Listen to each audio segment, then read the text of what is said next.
And there goes the stretch to start the timer for this episode. Well, hey my fellow video gamers and Let's Players, I'm JuddlePlays and welcome back to another episode of Let's Play Sly 2 Band of Thieves. In the last episode, we finished up, finally, episode 5, which was a Tangled Web, even though I don't think it had more episodes than episode 4, even though I said finally anyways. Let's go into an episode that is actually surprisingly easier than episode 4 and 5. Oh god, excuse me. Episode 6, He Who Tames the Iron Horse. Let's go.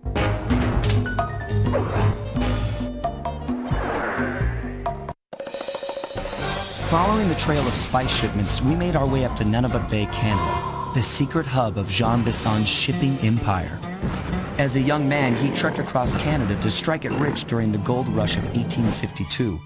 An avid prospector, he took some chances and ended up buried alive in an avalanche.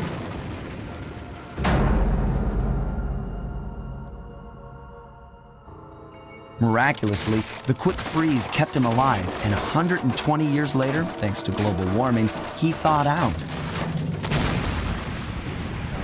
A product of his time, he dreams of taming the wild north, damming every river and chopping down all the trees, with progress delivered at the sharp end of an axe. Shipping spice for the Claw Gang proved a lucrative way to bankroll his one-man war against nature. And yet, I have to feel a little sorry for him. He's just a normal guy from the 1850s. Back in his day, he'd be a hero, but today, he's a villain. Either way, that man's got more than his fair share of the clockwork parts. What a low-tech guy like Jean Bisson is doing with robot parts is a mystery. I almost don't want to know. But as always, it's only a matter of time before I find out. Sly Cooper and the gang in He Who Tames the Iron Horse. I'm not exactly sure why I said it like that, but I decided to say it like that. Also, yeah, it is a little bit weird how the most low-tech person of the Claw Gang has 3 of the parts, and possibly 4 if there is a second episode, which I'm not going to spoil because I am not that kind of guy. But if you have played this game, you know. Anyways, yeah, there is not much stuff to buy here. Luckily, we have bought everything that is required for this game, so that is really nice. Anyways, welcome to Canada. Isn't this just great? Everything is bright, happy, and, well, I don't know if I'd say happy, but it's definitely a lot brighter than the last 2 episodes, so it's a lot easier to look at and be able to see where I need to go. And wait, what the? Okay. For some reason, I thought that guy was getting run over by the train, which, if you want to know, is possible. Those guys do get killed by the train sometimes, and I guess I was going the wrong way because I was like, where is the mission? But the mission is over here, and I want to be, okay, that train was on the other side of the tracks. Yeah, you want to be careful because these trains, I believe, are a one-hit kill if you get hit by them, kind of like the trains in episode 4, so just be aware of that. Also, here we have Cabin Crimes. Let's go. That cabin may seem rustic, but don't be fooled. It's the control center for Jean Bisson's trade empire. Sneak inside and raid his files. You're sure to find out where he keeps his clockwork parts. Ransacking his files doesn't sound hard. Now, climbing up a sheer rock wall, that'll be a challenge. You're in luck.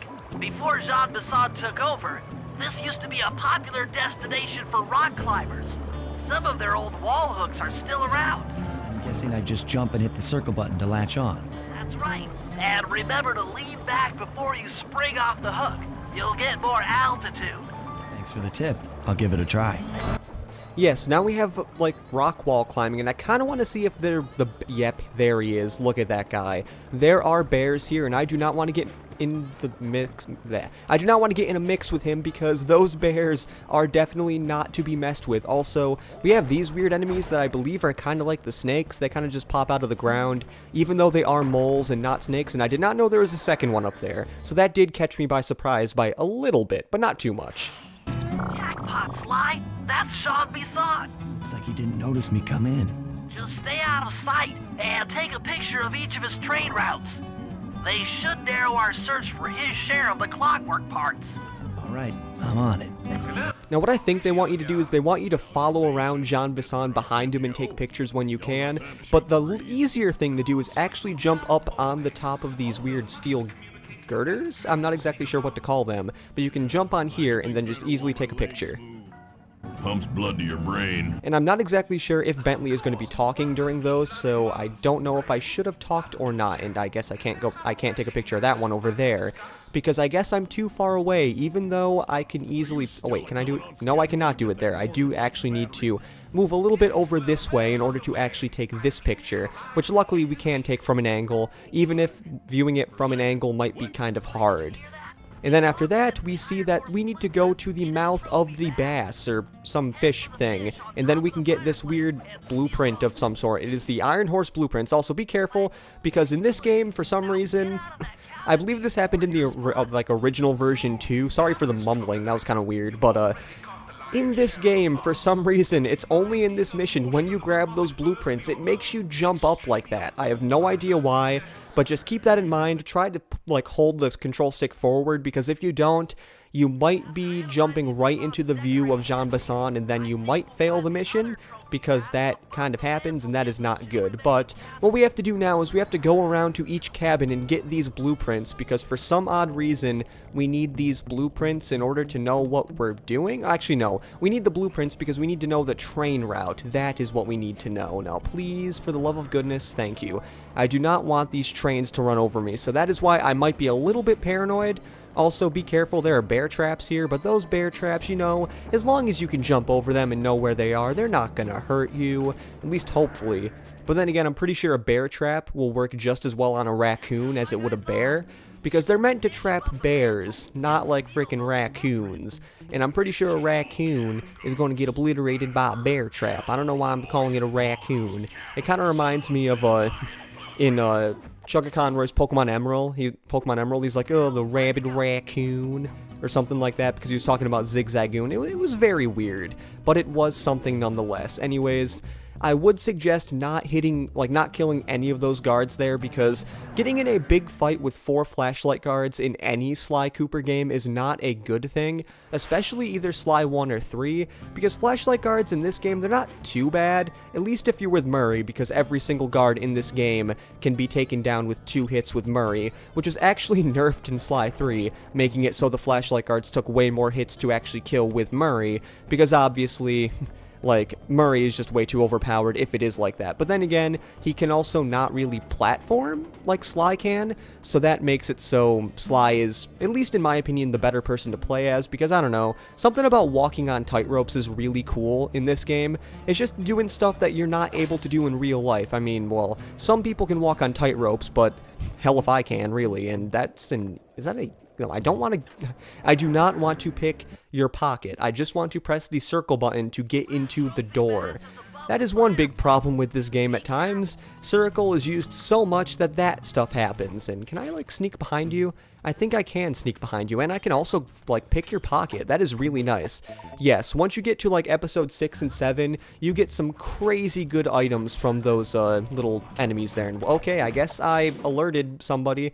Now, oh no, of course, when I want you to make me jump, it does not make me jump. I'm going to be getting out of here because I do not feel like getting into a tussle with those guards, because that is something I do not feel like doing.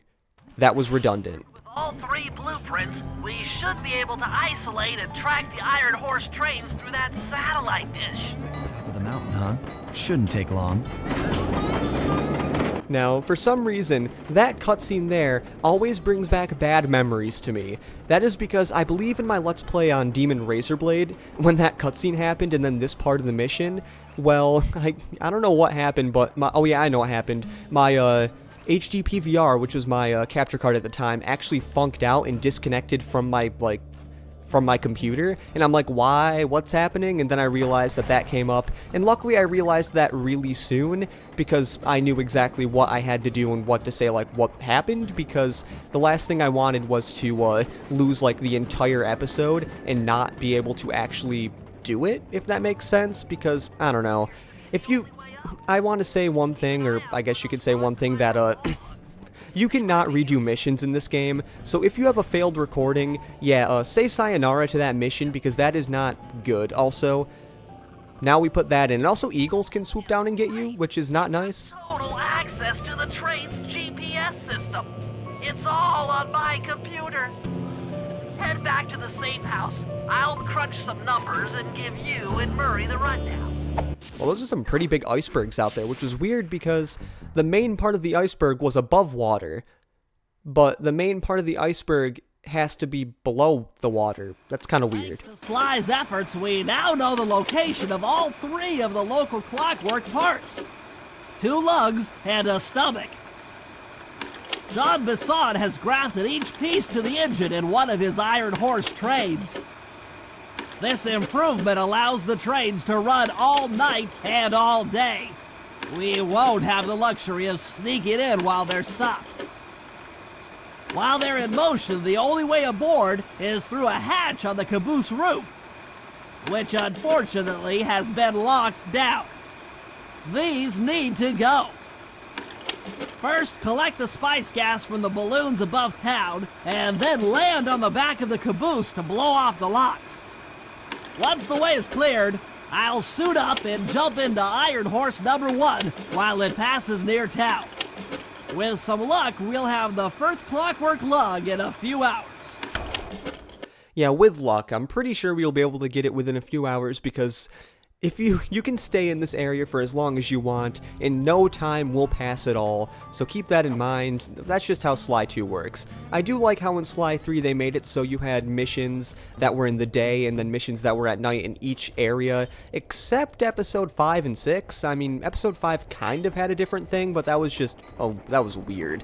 But what I mean is, sorry about that, but like, let's say in episode 1 in Venice, you start at night, and then the next set of missions are in the day. I don't know, something about that's just really cool. And it also say, like, what day of the operation it was, but I don't know. You don't need it for this game, because this was the first game in the series to actually implement this, like, open world-esque thing. Now, there is a certain mission I want to go to. I'm not so sure which it is. I do not want to do a friend in need.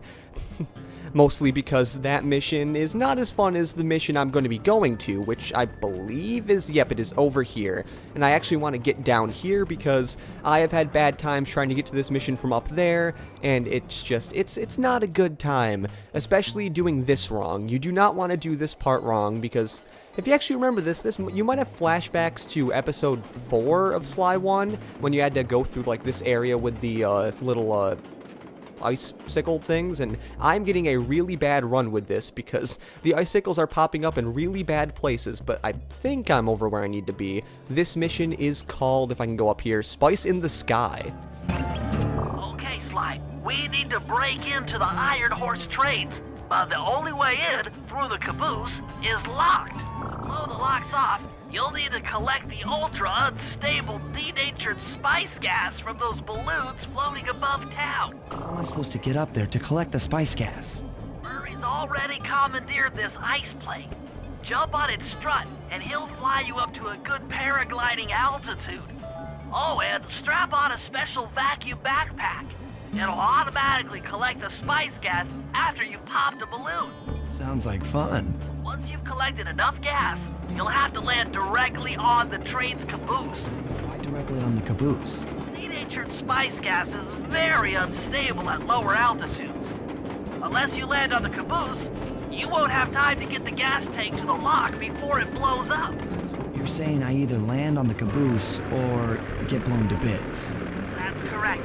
Chemistry can be a harsh mistress. Yes, it can also be a harsh It can also be a harsh subject too, because I know a lot of people who say chemistry, or more importantly, AP chemistry, is a hard subject. Even though I never took AP chemistry, and I will never actually, because I'm in college now, and Sly, are you okay, man? That was a little funky. Also, this is probably my favorite mission in this episode because it's just so cool. You get to go around with the paraglide and just pop balloons like this and get a whole bunch of spice. I believe you're supposed to hit 4 of these balloons and then it gets a full charge. I'm not sure. If you look at the book bag, you can actually see the charge go up, if you can kind of see. And then once it, okay, maybe it's 5. I thought it was 4, but okay, whatever. Can I hit this one? I'm not exactly sure if I can get this one with myself. Yes, I can. And we do have a full charge. Now, once you get to this green thing, obviously, because it makes it very easy to see if you have a full charge, you want to lock on to one of these train's cabooses. Well, By lock on, I mean make sure you're like right there, because if you're not right there, bad things will happen. Then you can just land there and then cause a major explosion with the spice gas, and then you blow up the train caboose.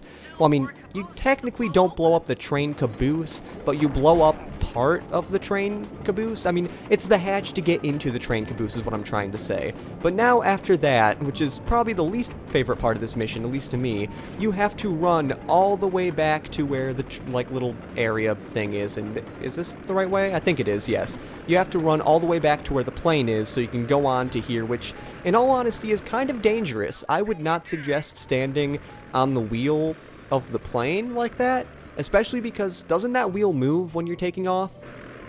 So you'd think that would be bad, and I don't know why this collection version is making Sly fidget when he's on that wheel. It's not supposed to do that. He's supposed to stay into his spire jump form, or whatever you want to call it. He's not supposed to be fidgeting like that, but yeah. Not much to talk about here because it's kind of like a rinse and repeat mission, but then again, a lot of missions in this game are actually a rinse and repeat mission. Now, is this the last one? I'm not sure. I swear I got 3, but sometimes it might be like, oh, well, that's good enough. No, it is actually 5, or either it's 5 or I've been counting really badly. That could also be the case because some people might say I'm not the best counter, even though I don't think anyone has ever said I'm a bad counter, if that makes sense. Now, this is going to be kind of hard because I do not want to land on that train track, but I want to land on here. Oh, God. Okay. I'm surprised the game actually counted that, because I was pretty close to the edge of that train, and yeah, that would have been kind of, oh my god, that could have also been bad. One, that guy almost got hit by the train, so I will say you are a lucky man. You could have easily died, and then would have had to be sent to Sly Cooper Heaven, which in all honesty, I have no idea if Sly Cooper Heaven is good or bad, but I do know that I am not running the correct way to get back to where I was. I was actually running away from it. But I also didn't know how close I was to where I needed to be, so that's one reason why, but I think we can just jump right on this thing, right? Yes, we can, yay. That was actually a pretty good landing, but then again, the game might have put me there to make it so it would work with the cutscenes, so I don't know if that was actually where I was supposed to land or not. Oh god. I'm going to definitely have to fix my recording setup in the future because, well, my back is definitely feeling it because I have to be hunched over.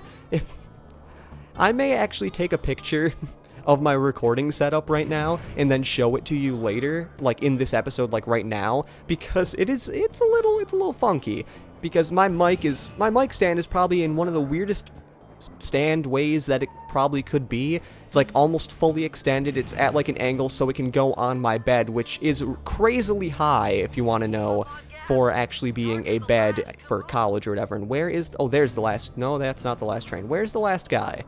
I may have to redo this because I have no idea where the last train is.